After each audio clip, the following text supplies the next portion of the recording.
का हो? अरे दिन भर खाली दवाई कैले काम चली, कटाई कैले काम चली।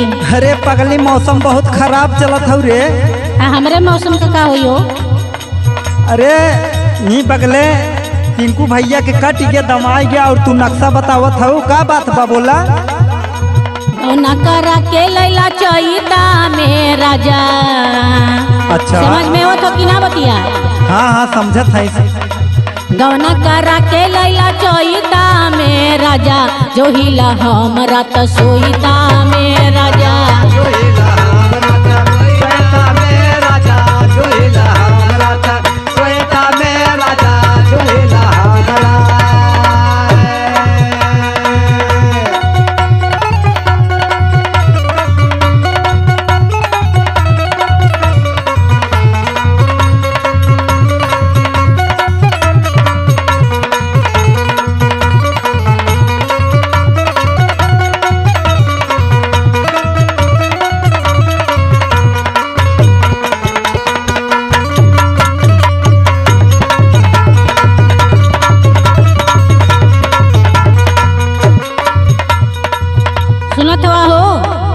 हाँ सुनत है, बोला।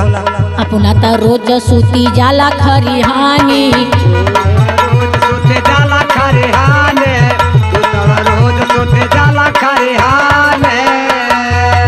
अपना रोज रोज खरिहानी रखावत हवा, बात ना समझत हवा। अरे ना रखाए तो का लीलबू? बुझेला राजा नाही हमर परेशानी,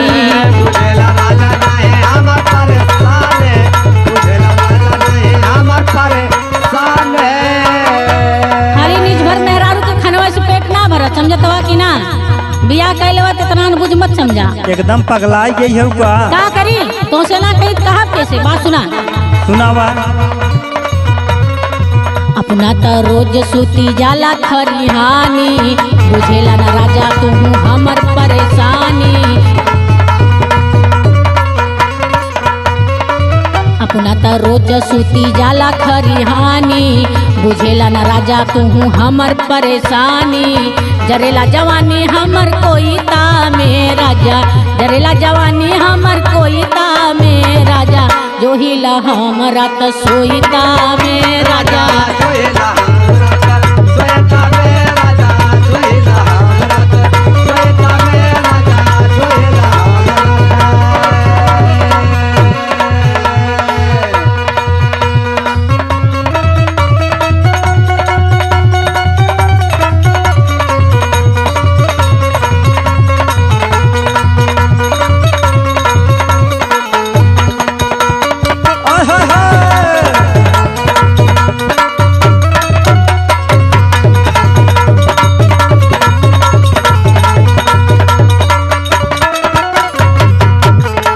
अच्छा ये बतावा, का बताइयो?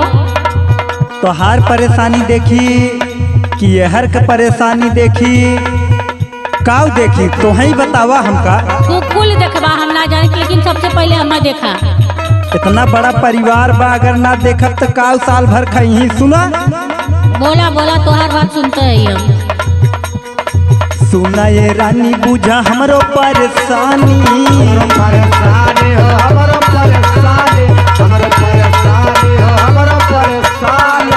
तोहरा परेशानी बुझा दी केहू दूसरे के बतावा। अरे सुनाता खड़ल बा फसल और लागल खरिहानी,